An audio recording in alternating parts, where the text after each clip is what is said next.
Option B है P cross Q, option C है an equivalent set of P cross Q,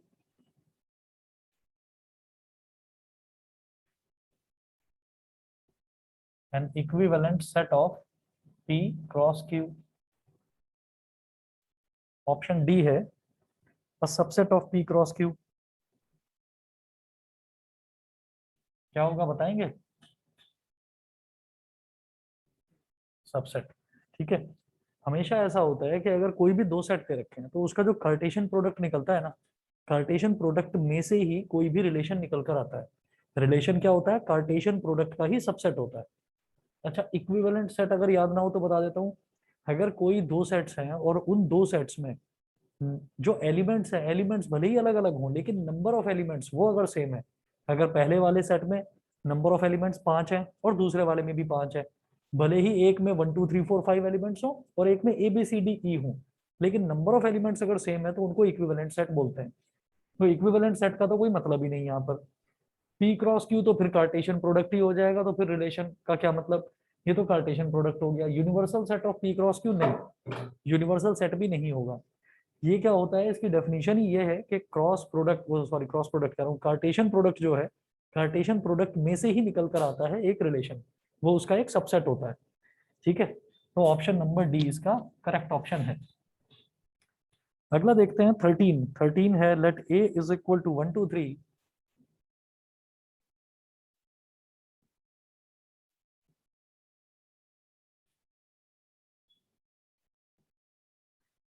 let a is equal to 1 2 3 comma b is equal to 1 3 5, b is equal to 1 3 5 if relation r from a to b is given by if relation r from a to b is given by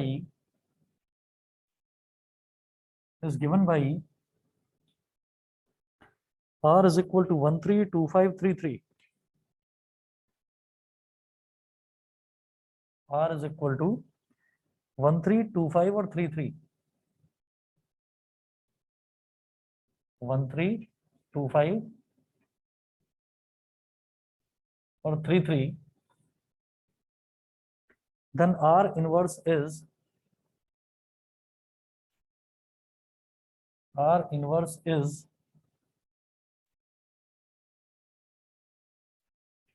then r inverse is। अब इसमें चार option दे रखे हैं। Option A है 3 3,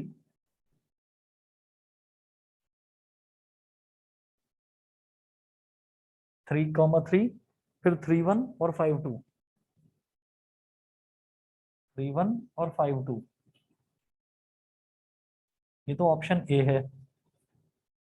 option B है 1 3 2 5 3 3, 1 3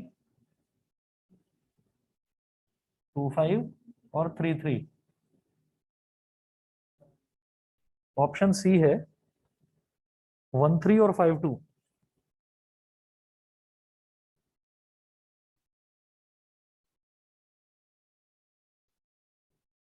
और option D है none of the above.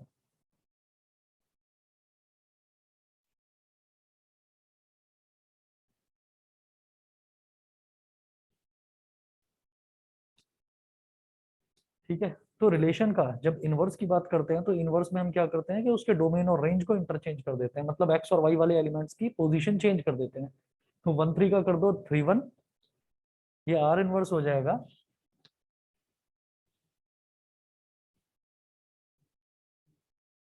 Are inverse is equal to, ये जो पहला एलिमेंट है 1 3 है, इसको पलट कर दो 3 1, दूसरा एलिमेंट 2 5 है, इसको पलट कर दीजिए 5 2, तीसरा एलिमेंट 3 3 है, ये तो पलट कर भी 3 3 ही रहेगा। 3 1 5 2 और 3 3, 3 1 5 2 और 3 3, तो ऑप्शन नंबर ए। बताइए, क्लियर है? क्लियर है? समझ में आ गया भाई? ऑनलाइन वाले बताएं। आदित्य, कनिष्का, वंशिका, क्लियर है? Yes sir. Yes sir. ठीक है, चलिए जी आगे चलता हूं फिर मैं।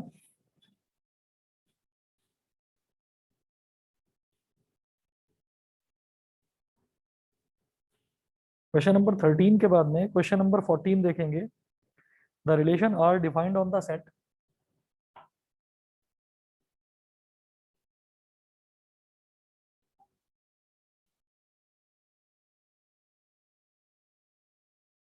the relation R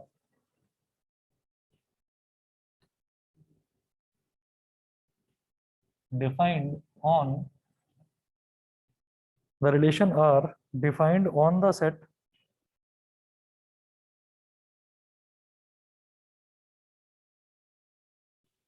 the relation R defined on the set A is equal to 1 2 3 4 5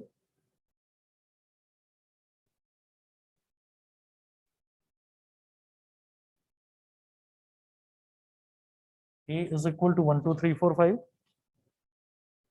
by R is equal to by R is equal to x y such that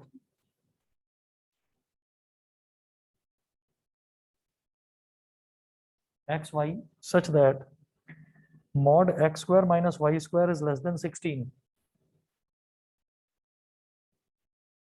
Mod x square minus y square is less than 16 is given by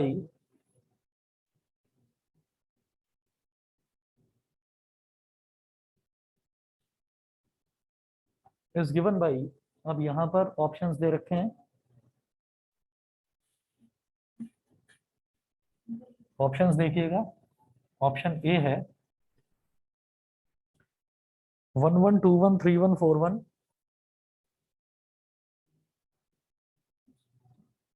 1 1 2 1 3 1 4 1 and 2 3।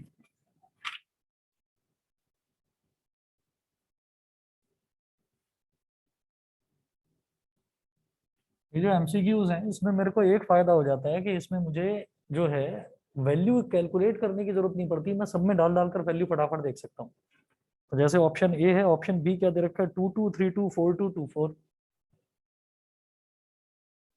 2 2 3 2 4 2 और 2 4।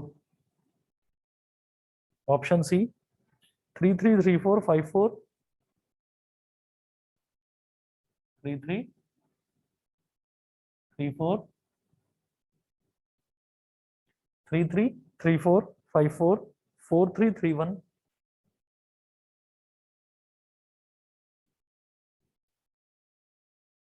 4 3 3 1 और option D क्या है all of the above.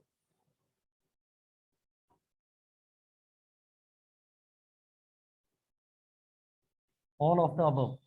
तो इस relation को satisfy करने वाला कौन है इसमें से आप ये देखिएगा। अगर मैं 1 1 ले लूं, x की जगह 1 y की जगह 1, तो 1 का स्क्वायर माइनस 1 का स्क्वायर क्या हो गया 0।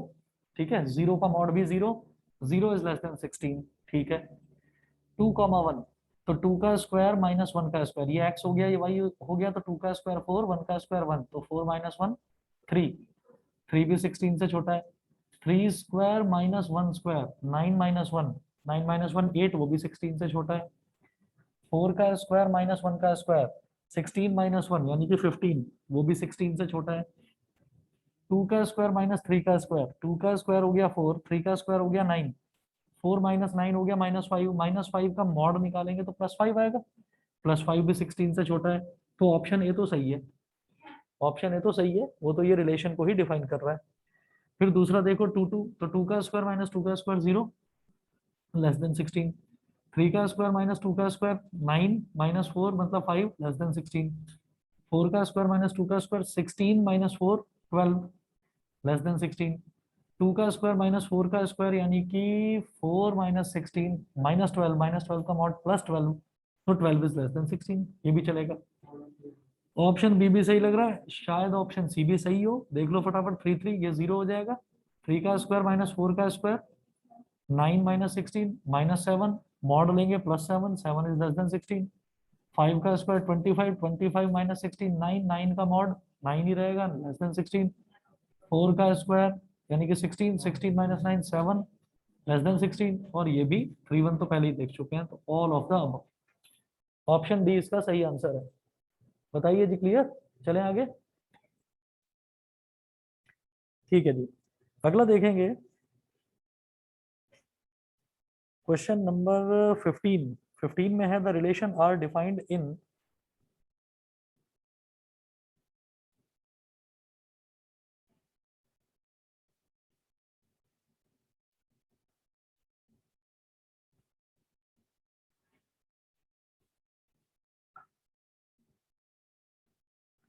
the relation R defined in A is equal to 1 2 3 by A R B defined in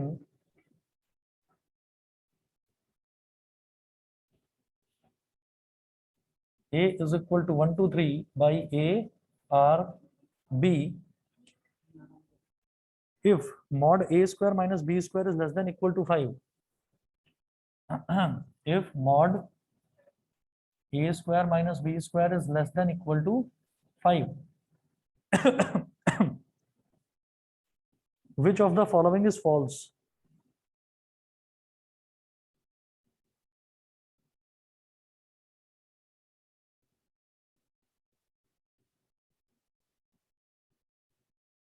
Which of the following is false? ये बताना है। नीचे जो ऑप्शंस दे रखे हैं इनमें से फॉल्स कौन सा है? ऑप्शन ए है R is equal to 1 1 2 2 3 3।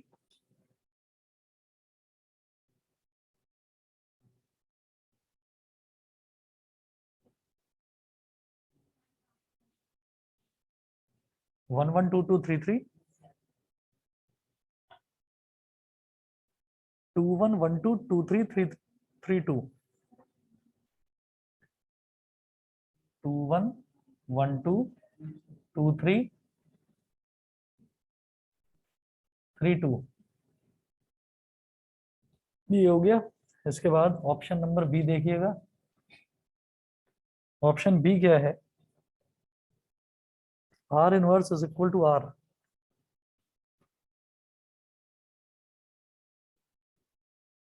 Option C domain of R is equal to 1 2 3।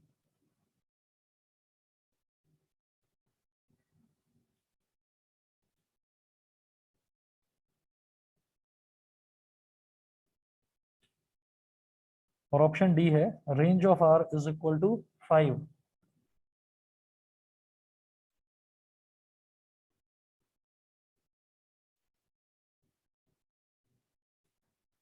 Range of R is equal to 5 ये है। अब आप ये देखिए the relation R defined in A is equal to 1 2 3 by a R b if modulus of a square minus b square is less than equal to 5। अगर ये दे रखा है तो यहाँ पर क्या है कि which of the following is false. तो मुझे ये देखना है कि इनमें से फॉल्स कौन सा है। तो पहले ये देखते हैं। आप ये देखें कि जैसे मान लो मैं 1 1 कहता हूँ तो ए की वैल्यू 1 बी की वैल्यू 1, तो ए स्क्वायर माइनस बी स्क्वायर क्या हो गया? 1 स्क्वायर माइनस 1 स्क्वायर 1 हो गया।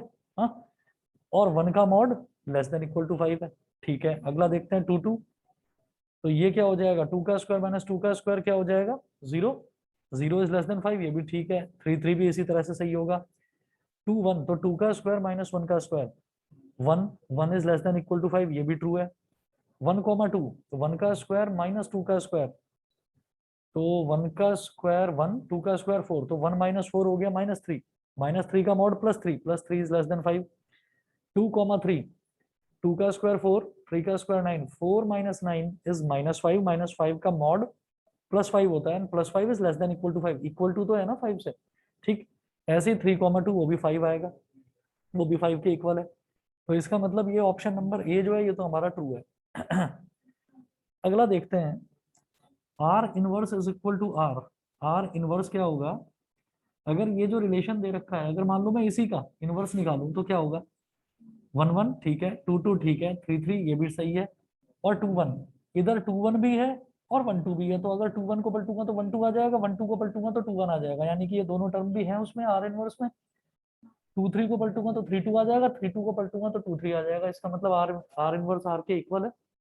ठीक है, अगला देखते हैं भाई, आवाज थोड़ी धीरे आराम से।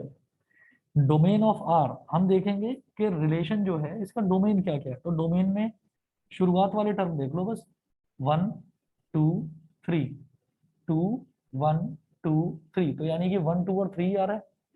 डोमेन ऑफ आर जो है ये आपका 1 2 3 ही रहेगा। रेंज ऑफ आर में क्या है, 1 भी है, 2 भी है, 3 भी है, 1 2 3 1 2 3 1 2 3, तो इसका मतलब रेंज ऑफ आर भी 1 2 3 ही है। तो ये जो range of R is equal to 5 लिखा हुआ है ये गलत है। उन्होंने यही तो पूछा which of the following is false, तो option number D is false. ठीक है, और range of R is equal to 1 2 3, देखिए इसमें जो आंसर लिखा हुआ है ना, इसमें आंसर सी लिखा हुआ है वो गलत लिखा है, इसमें आंसर सी लिखा है वो गलत लिखा है। 16 और 17 में दिमाग लगा रहे हो क्या?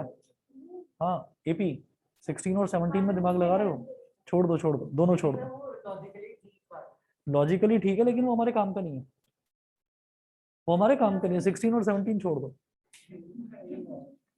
ठीक है, इसमें जो जो हमारा सैंपल पेपर भी है ना, सैंपल पेपर में भी हमारा ये वाले ऑप्शन कहीं पर नहीं है, देखो नन ऑफ दीज है, ऑल ऑफ द अबव है, लेकिन एटलीस्ट वन इज फॉल्स या एटलीस्ट वन इज ट्रू ये वाला नहीं है उसमें, तो इसलिए इसको छोड़ दो। और वैसे भी क्वेश्चन जो है ना, मेरे को इन दोनों में से एक पता नहीं कौन सा था, मैंने देखा था तो मेरे को क्वेश्चन गलत लग रहा था इन दोनों में से।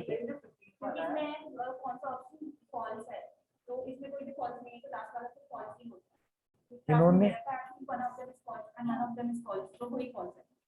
एटलीस्ट वन इज फॉल्स का मतलब, अच्छा अच्छा अच्छा, ओके ओके ओके, हाँ, और जबकि गलत, और जब वो ऑप्शन ही गलत है, बिल्कुल बिल्कुल। चलिए जी, अब मैं देख रहा हूँ इसमें क्वेश्चन नंबर 18 देखेंगे। क्वेश्चन नंबर 18 है, मैं 16 और 17 छोड़ रहा हूँ। अच्छा 1 मिनट वेट करिए, 1 मिनट में आ रहा हूँ।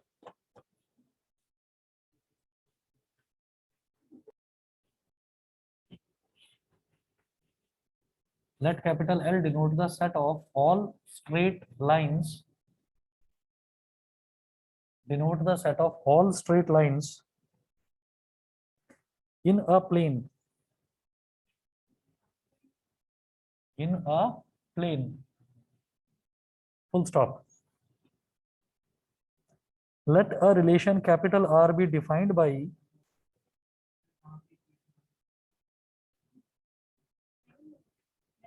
let a relation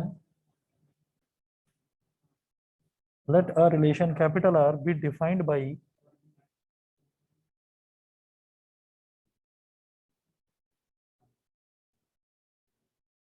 let a relation capital R be defined by alpha R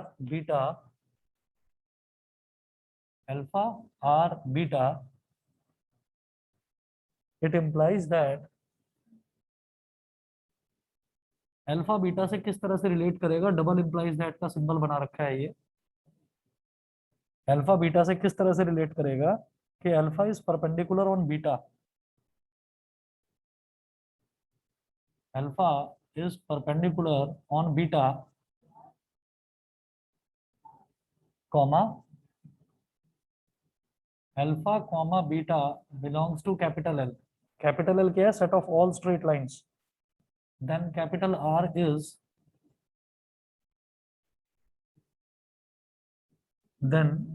are is अब देखिएगा इसमें ऑप्शंस दे रखे हैं, ए है reflexive and symmetric but not transitive,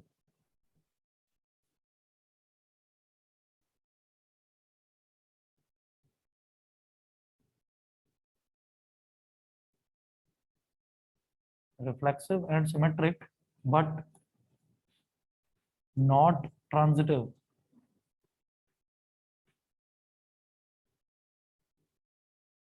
Option B, reflexive and transitive but not symmetric.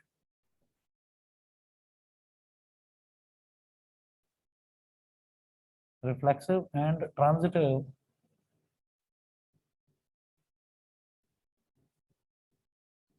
Reflexive and transitive but not symmetric.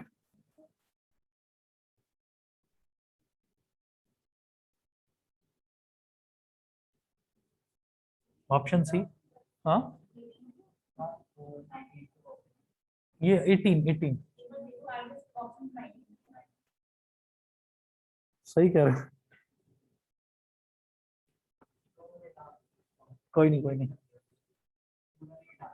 कोई नहीं, कोई नहीं, फटाफट लिखूंगा।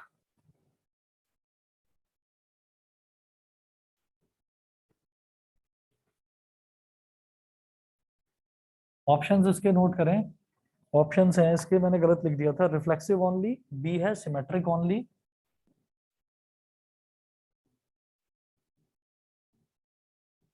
रिफ्लेक्सिव ओनली, बी है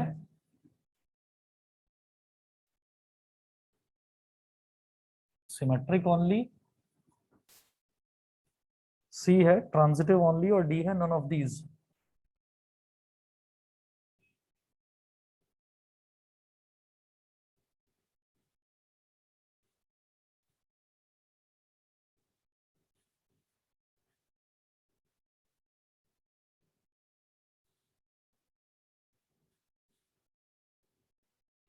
अब देखिए, L denote the set of all straight lines, मतलब एक सेट है जिसमें सारी की सारी स्ट्रेट लाइंस लाई करती हैं। तो कैपिटल एल एक सेट दे रखा है जिसमें सारी की सारी स्ट्रेट लाइंस हैं। ठीक है। अब उन्होंने बोला कि letter relation capital R be defined by alpha related to beta, कि अल्फा बीटा से तब रिलेट करेगा जब alpha is perpendicular on beta, और अल्फा और बीटा जो है वो एल में बिलोंग करते हैं। इसका मतलब अल्फा और बीटा भी स्ट्रेट लाइंस हैं। ठीक है। तो अगर मैं सबसे पहले रिफ्लेक्सिव के लिए देखूंगा, तो उसके लिए चेक करने के लिए ऐसे हेडिंग डाल देते हैं, रिफ्लेक्सिविटी। रिफ्लेक्सिविटी, तो हम ये कहेंगे, क्या एक लाइन खुद पर ही परपेंडिकुलर हो सकती है? क्या अल्फा एक लाइन है, तो क्या अल्फा खुद पर ही परपेंडिकुलर हो सकती है? नहीं हो सकती ना। तो alpha is not perpendicular on alpha. कोई लाइन खुद के पैरेलल तो हो सकती है, लेकिन खुद के परपेंडिकुलर नहीं हो सकती। भाई एक लाइन ये होगी और एक लाइन ये होगी। ठीक है। तो अगर ये वाली लाइन अल्फा है तो ये वाली लाइन अल्फा नहीं हो सकती, ये कंडीशन गलत है। तो इसका मतलब ये रिफ्लेक्सिव तो है नहीं, नॉट रिफ्लेक्सिव। इसके बाद देखेंगे सिमेट्री के लिए। सिमेट्री में हम ये चेक करते हैं कि अगर एक लाइन है अल्फा और दूसरी लाइन है बीटा, तो if alpha is perpendicular on beta, then beta is perpendicular on alpha. भाई अगर ए बी से रिलेट कर रहा है तो बी ए से भी रिलेट करे। और रिलेशन क्या है? रिलेशन यही है, परपेंडिकुलर टू, ये रिलेशन है। दोनों के बीच में रिलेशन ये है कि वो परपेंडिकुलर होनी चाहिए। तो अगर अल्फा बीटा पर परपेंडिकुलर है तो सीधी बात है बीटा भी अल्फा पर परपेंडिकुलर हो गया, तो ये होगा ट्रू। इसका मतलब क्या है? ये रिलेशन सिमेट्रिक तो होगा। फिर बात करते हैं ट्रांजिटिव की। उसको चेक करने के लिए ऐसे लिखेंगे, ट्रांजिटिविटी। ट्रांजिटिविटी, तो यहां पर क्या देखेंगे? If alpha is perpendicular on beta, अरे भाई शांत हो जाओ थोड़ा। If alpha is perpendicular on beta and beta is perpendicular on gamma, अगर अल्फा बीटा पर परपेंडिकुलर है, मान लीजिए ये वाली लाइन बीटा है, अल्फा बीटा पर परपेंडिकुलर है और बीटा जो है वो गामा पर परपेंडिकुलर है। ठीक है। तो क्या अल्फा और गामा में क्या रिलेशन होगा? क्या अल्फा और गामा भी परपेंडिकुलर होंगे आपस में? नहीं, अल्फा और गामा तो आपस में पैरेलल हो गए। तो हम ये कहेंगे alpha is not perpendicular on gamma. ऐसा होता है कि ट्रांजिटिविटी में ये दे रखा होता है कि ए बी से रिलेट कर रहा है और बी सी से रिलेट कर रहा है। तो अगर ए सी से भी रिलेट कर जाए तो मैं बोलूंगा कि वो रिलेशन ट्रांजिटिव होगा, नहीं तो नहीं होगा। तो ये ट्रांजिटिव भी नहीं है, रिफ्लेक्सिव भी नहीं है, सिर्फ सिमेट्रिक है। तो ऑप्शन बी है इसका। ठीक है। बताइए, वंशिका, कनिष्का, ईशान, आदित्य, क्लियर है?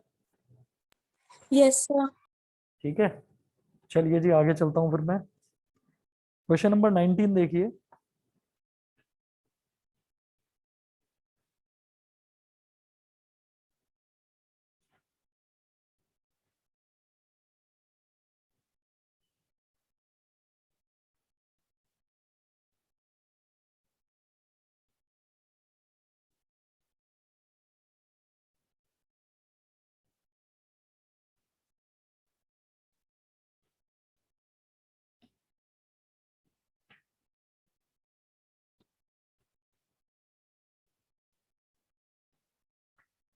क्वेश्चन नंबर 19 में है let S be the set of all real numbers.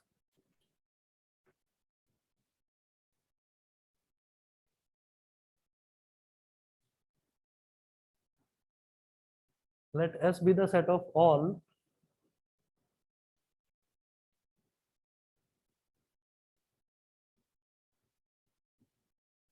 let S be the set of all real numbers, full stop, then the relation capital R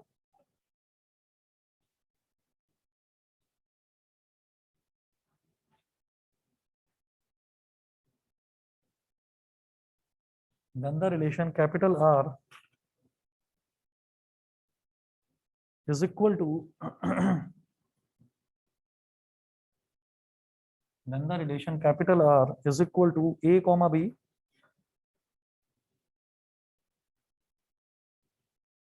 such that 1 plus AB is greater than 0.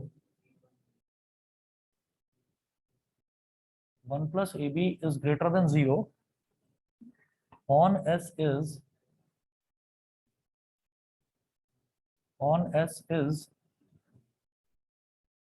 अब इसमें देखिए इसमें option दे रखा है A है reflexive and symmetric but not transitive. Option A है reflexive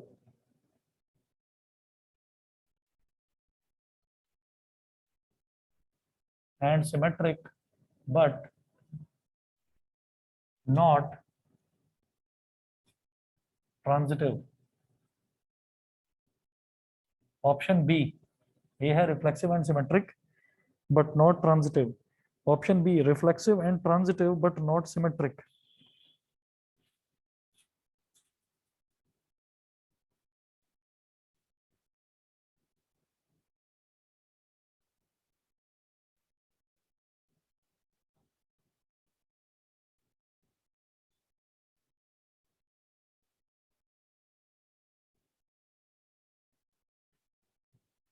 But not symmetric. Option C has symmetric and transitive but not reflexive.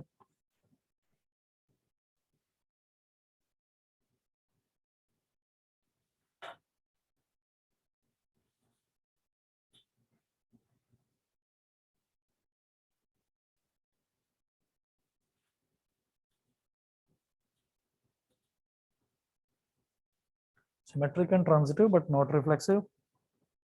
और D है रिफ्लेक्सिव ट्रांजिटिव एंड सिमेट्रिक तीनों। Reflexive transitive and symmetric.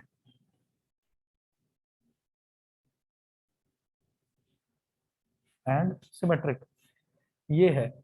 तो इन्होंने जैसे दे रखा है relation R A comma B और let S be the set of all real numbers, इसका मतलब कि then the relation R on S का मतलब क्या है कि रिलेशन जो है आर उसमें ए भी है और बी भी है, ए और बी दोनों है।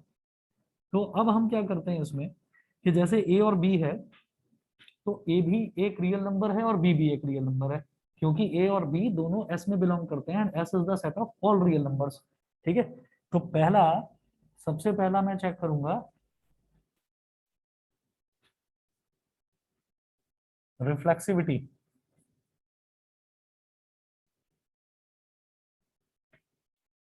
रिफ्लेक्सिविटी चेक करेंगे तो रिफ्लेक्सिविटी के लिए क्या होता है कि ए ए दोनों सेम लेते हैं। ठीक है, तो हम कहेंगे A comma A belongs to R, R नहीं कहकर belongs to S.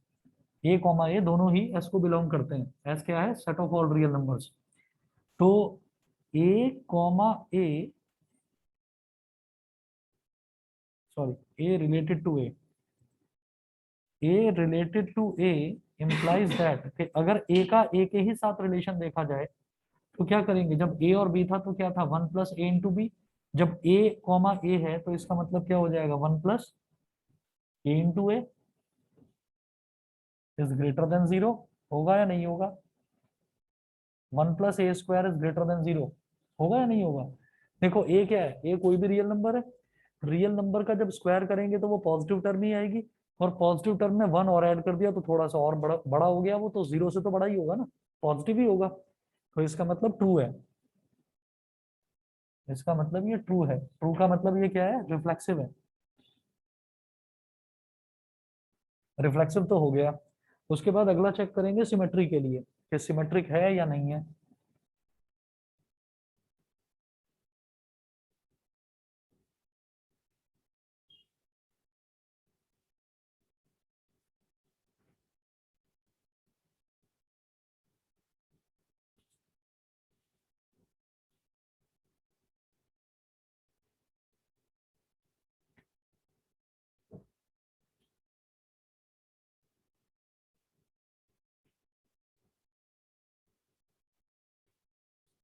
Symmetry, symmetry में मैं ये कहूंगा कि A comma B belongs to S, तो मैं कहूंगा A related to B if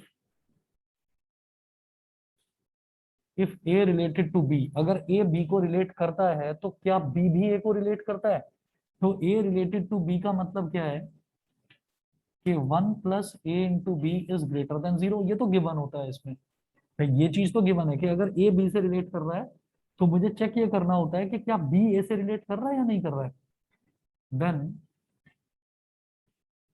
b related to a implies that 1 + ba is greater than 0। तो बी ए बोलो या ए बी बोलो एक ही बात है। तो जब 1 + ab ग्रेटर देन 0 गिवन था तो 1 + ba तो ग्रेटर देन 0 होगा ही होगा।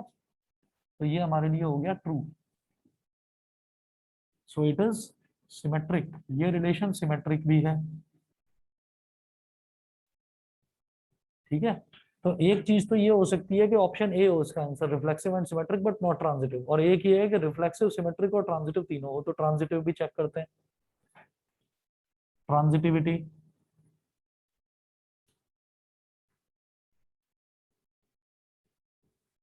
ट्रांजिटिविटी में मैं ये कहूंगा कि A comma B comma C belongs to S.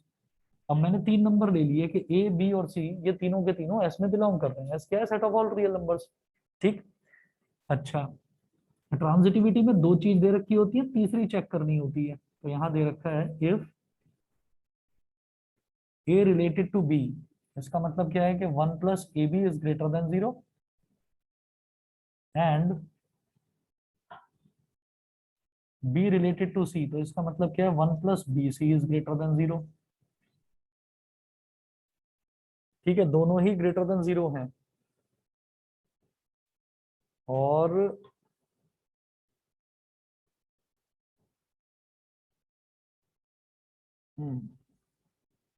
Then we have to check whether we have to check whether a related to c, that is 1 + ac is greater than 0 or not। बताओ हो सकता है कि नहीं हो सकता, सोच कर बताओ। क्या होता है कि जब इस तरीके का मेरे को चेक करना होता है ना, तो मैं कोई ना कोई एग्जांपल लेकर करता हूँ। तो एग्जांपल लेकर किस तरह से करा जा सकता है? हाँ, पहले वाला ना। हाँ,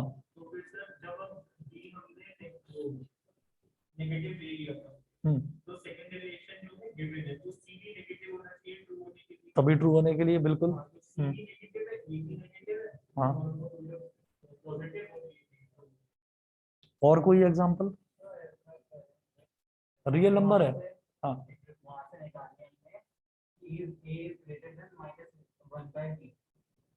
चलो,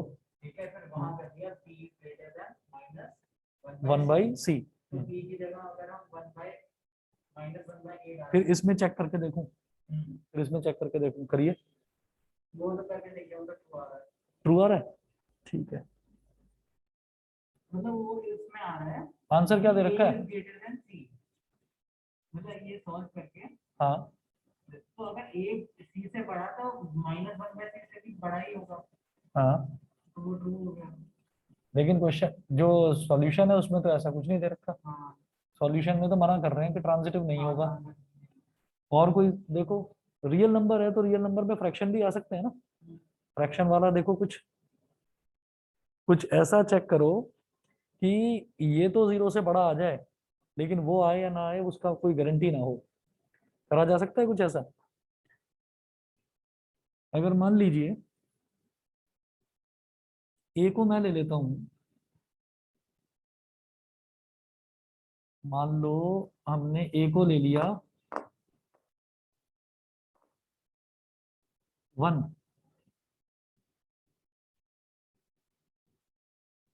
और बी को ले लिया -1/2।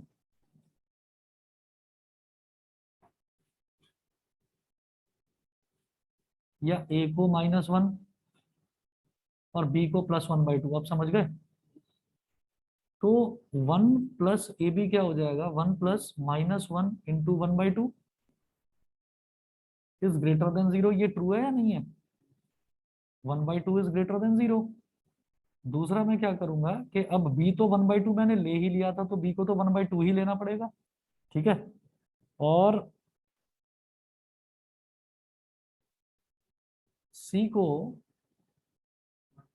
मैं 1 ले रहा हूं जानबूझकर, c को मैं 1 ले रहा हूं। ठीक है, तो अब क्या होगा, 1 plus b c, 1 plus b c मतलब 1 plus 1/2 into 1 is greater than 0। बिल्कुल होगा भाई, 3/2 हो गया, 3/2 इज ग्रेटर देन 0। लेकिन अब मैं सी और ए को लेकर अगर चलूं, तो 1 प्लस ए सी क्या हो जाएगा, 1 plus 1 into -1 is not greater than 0, क्योंकि ये तो खुद ही 0 आ गया। 0 इज नॉट ग्रेटर देन 0। हाँ, अगर ग्रेटर देन इक्वल टू 0 दे रखा होता तो शायद बात बन जाती। ठीक है, तो ये ट्रांजिटिव नहीं होगा, नॉट ट्रांजिटिव। आप ये देखो, यहाँ पर पॉजिटिव नेगेटिव वाले केसेस हम ले सकते हैं, पॉजिटिव नेगेटिव के साथ साथ हम फ्रैक्शन वाले केस भी लेकर देखेंगे। ठीक है, तो ट्रांजिटिव में खास तौर पर मेरे को कई बार चेक करके देखना होगा। ठीक, ये क्वेश्चन इंपॉर्टेंट मार्क करिएगा। इसका ऑप्शन है reflexive and symmetric but not transitive. Online वाले बच्चे बता दें, सभी को क्लियर है? Aditya, Ishan, Kanishka, Vanshika, Yes, sir. समझ गए? चलिए जी, आगे चल रहा हूं मैं। क्वेश्चन नंबर 19 के बाद अब देखेंगे question number 20।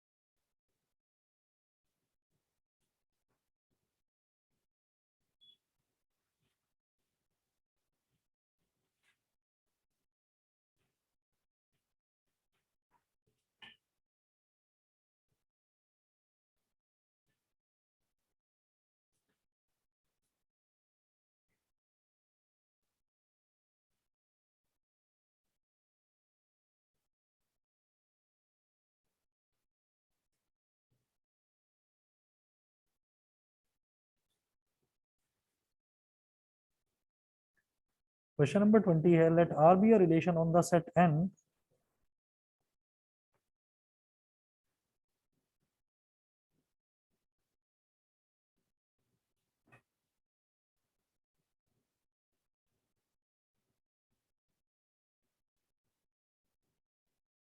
let R be a relation on the let R be a relation on the set capital N का मतलब अपने आप समझ जाइए, नेचुरल नंबर है। B defined by let R be a relation on the set capital N defined by R is equal to xy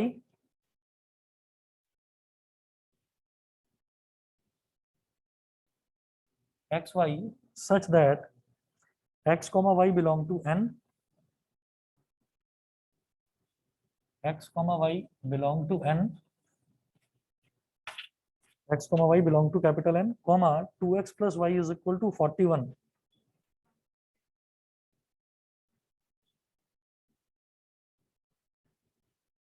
2x plus y is equal to 41, then r is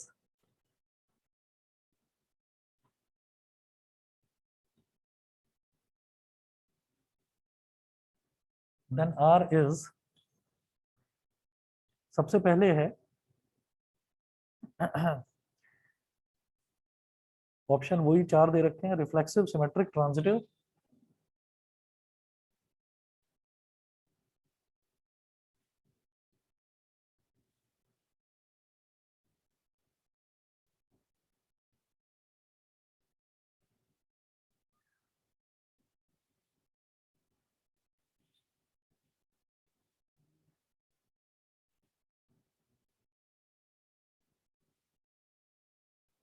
reflexive, symmetric, transitive और none of these,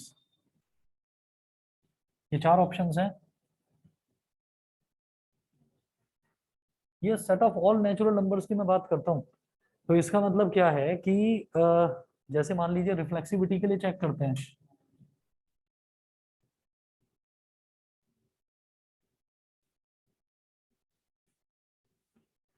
reflexivity के लिए तो वो मान लो मैं कोई भी number लेता हूँ, कोई भी नेचुरल नंबर लेता हूँ, तो वो सबके लिए रिफ्लेक्सिव होना चाहिए, तभी तो रिफ्लेक्सिव बोलूंगा उसको।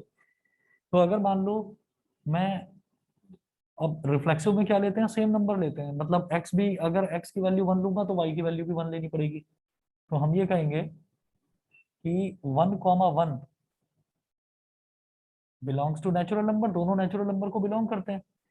तो अब हम क्या कहेंगे यहाँ पर कि 1 रिलेटेड टू 1 implies दैट कि 2 into 1 plus 1 is equal to 41, which is false। ये false है, तो ये क्या हो गया, नॉट रिफ्लेक्सिव। याद रखना कि हर रिफ्लेक्सिव अगर है तो हर एलिमेंट के लिए रिफ्लेक्सिव होगा। ये नहीं कि आप ये कहें कि भाई 1,1 पर तो नहीं सेटिस्फाई कर रहा है, क्या पता 2,2 पर सेटिस्फाई कर जाए या 3,3 पर सेटिस्फाई कर जाए। अगर मान लीजिए 50 नंबर दे रखे हैं किसी सेट में, जैसे यहाँ तो set of natural numbers they रखा है, तो इसमें कितने एलिमेंट्स होंगे नेचुरल नंबर में, इनफाइनाइट। मुझे नहीं पता कितने होंगे, बहुत एलिमेंट्स होंगे। तो किसी एक पर या दो पर अगर सेटिस्फाई कर रहा है, रिफ्लेक्सिव है, तो मैं रिफ्लेक्सिव नहीं बोलूंगा, सब पर करना चाहिए। सिमिलरली सिमेट्रिक सब पर करना चाहिए, ट्रांजिटिव सब पर करना चाहिए। ठीक है, क्लियर है। और किसी एक पर भी नहीं करेगा तो मैं बोलूंगा रिफ्लेक्सिव नहीं है, सिमेट्रिक नहीं है, ट्रांजिटिव नहीं है। किसी एक पर भी नहीं करेगा, जैसे मान लीजिए यहाँ पर एक ही तो केस लिया था, इसमें ट्रांजिटिव शो नहीं कर रहा है, तो मैंने कह दिया फिर ये ट्रांजिटिव है ही नहीं। क्योंकि अगर ट्रांजिटिव है तो फिर सब नंबरों पर करेगा, किसी एक पर भी नहीं करेगा, तो मैं बोल दूंगा ट्रांजिटिव नहीं है। क्योंकि आप कहेंगे ना भाई ये तो पर्टिकुलर आपने एक केस ले लिया, वैसे तो सब जगह है ही ट्रांजिटिव। ठीक, तो सब पर करे। ठीक, तो रिफ्लेक्सिविटी नॉट रिफ्लेक्सिव हो गया। सिमेट्रिक यानी कि सिमेट्री, सिमेट्री चेक करते हैं। सिमेट्री में मैं ये देखूंगा कि 2x plus y is equal to 41 है। ठीक, तो कोई एक नंबर ऐसा लें हम, जैसे मान लीजिए मैंने ले लिया x को, if x is equal to 20 and y is equal to 1। ठीक है, it implies that 20 related to 1। इससे क्या समझ में आता है कि x की वैल्यू 20 है, तो 2 इंटू 20 प्लस 1 41, ये तो ठीक है। तो अगर 20 1 से रिलेट कर रहा है, 20 इज रिलेटेड टू 1, तो 1 भी 20 से रिलेट करे तब तो सिमेट्रिक है, नहीं तो नहीं है। ठीक है, तो करके देखो।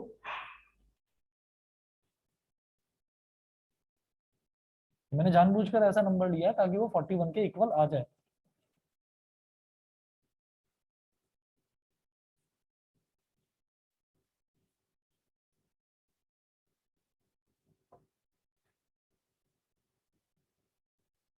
अब देखो क्या करेंगे, then 1 related to 20 implies that 2 into 1 plus 20, which is not equal to 41। Not symmetric, symmetric नहीं होगा। बताइए जी, क्लियर है? आदित्य समझ रहे हो?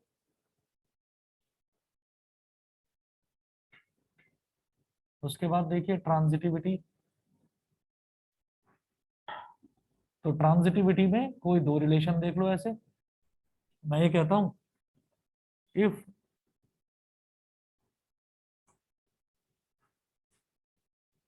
if 20R1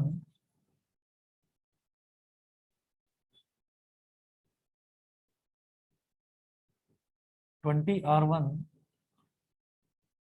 is true and 1R क्या ट्रू होगा, 2 into 1 हो गया, 2 into x यानी कि 2 into 1, तो 2 आ गया। 2 में क्या ऐड करूंगी 41 हो जाए 39, 1R39 इज ट्रू। तो क्या 20 और 39 क्या ये ट्रू होंगे?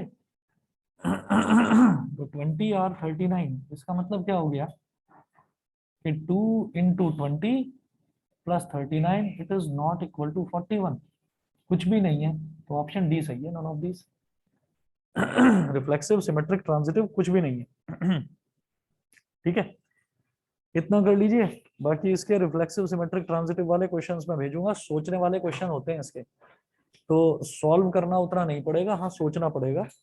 तो क्वेश्चन के साथ सॉल्यूशन भी भेजूंगा। हाँ इतना बड़ा दे दिया हाँ। और रिलेशन दिया है इक्वल्स टू, हम्म। बहुत ज्यादा तो होगा ही नहीं, तो होगा ही नहीं। ज्यादातर केसेस है जब आप देख कर लोगे ना इसके क्वेश्चन, तो समझ में आ जाएगा कि इसको सॉल्व करके देखने की जरूरत ही नहीं थी, नॉन ऑफ इजी होना था ऐसे का आंसर। इक्वल टू अगर ग्रेटर देन वाला होता तो शायद बात बन जाती। बस स्क्वायर वगैरह में शायद हो जाता है ट्रांजिशन हो जाता है हम्म, जब वो इंटीग्रेटेड वैसे जब एग्जैक्टली इक्वल टू वाला होता है ना और डोमेन इतना बड़ा दे रखा होता है, तो वो सही कह रहा है, वो ज्यादातर मतलब आपका कुछ भी नहीं होगा। चलिए जी, फिर आज इतना ही करते हैं। अच्छा, फिजिक्स की क्लास आज रात को रख लूँ मैं 10